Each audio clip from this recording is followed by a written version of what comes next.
Les amis, c'est Oli le Belge. La suite de la saga Husqvarna. Je n'ai pas pu m'empêcher de reprendre cette petite 401 parce que je m'amuse vraiment trop. Alors vraiment cette semaine, une fois de plus, j'ai le cubord de nouilles d'avoir ce style de bécane puisque j'ai la Husqvarna et la KTM Duke 390. Mais ce qu'il y a surtout, c'est que je me rends compte que les possesseurs d'A2 ont vraiment à l'heure actuelle un choix immense. Ils peuvent se faire du raisonnable, de l'esthétique, du pratique, du léger, du lourd, du sportif, une bécane pour le voyage, etc. Et puis à côté de ça, il y a donc effectivement ce style de bécane qui est juste faite pour rendre le sourire. Parce que réellement, cette bécane rend le sourire. Alors l'avantage avec moi dessus, c'est que ça rend le sourire également aux passants. Parce que quand vous mettez un gars, comme je vous l'ai dit, avec la Duke, qui n'a pas trop un physique à deux, ou comme diraient certains, on dirait un peu un singe sur une boîte d'allumettes, eh bien c'est le cas. Parce que quand je suis sur cette Husqvarna, elle a l'air vraiment, vraiment petite, la malheureuse. Mais par contre, c'est tout le temps des brap, brap.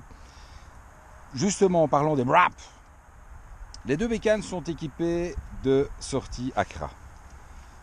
Sur la KTM, vous l'avez vu sur ma vidéo, c'est une sortie, on va dire, Accra traditionnelle.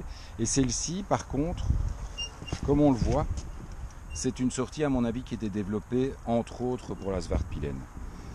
Il y a une nette différence de moteur, réellement. C'est-à-dire que on a l'impression que la Duke aime monter dans les tours vraiment à l'arrache. Par contre, est un peu moins souple en ville, alors que la Svartpilen est extrêmement souple en ville. Elle monte aussi très très bien dans les tours, mais on a l'impression que le pot étant un peu plus étouffé, le moteur est un peu plus coupleux, ce qui est assez normal. Alors justement, dimanche, normalement, les cieux sont avec nous, et il semblerait qu'il fasse enfin beau.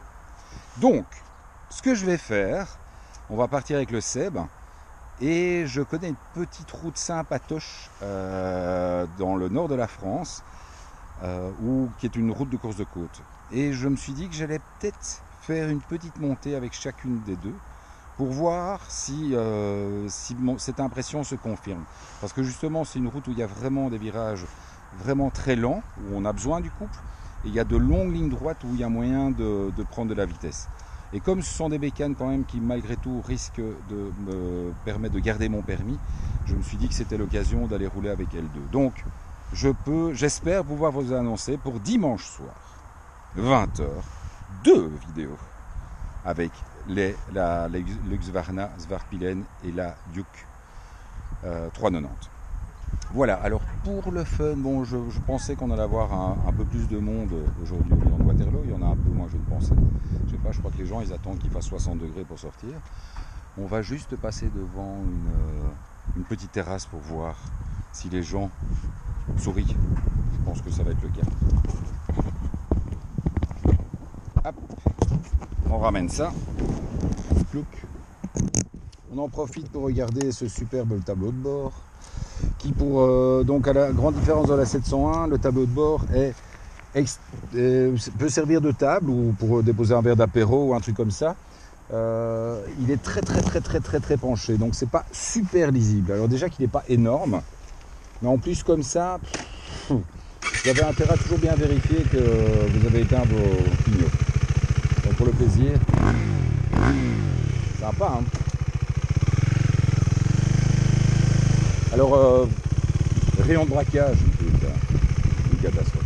Je ne vais pas écraser monsieur madame. On va passer tranquille. On est quand même sur un piétonnier, on ne va pas embêter les gens.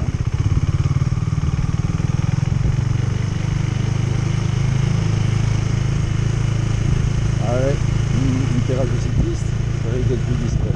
Quoique.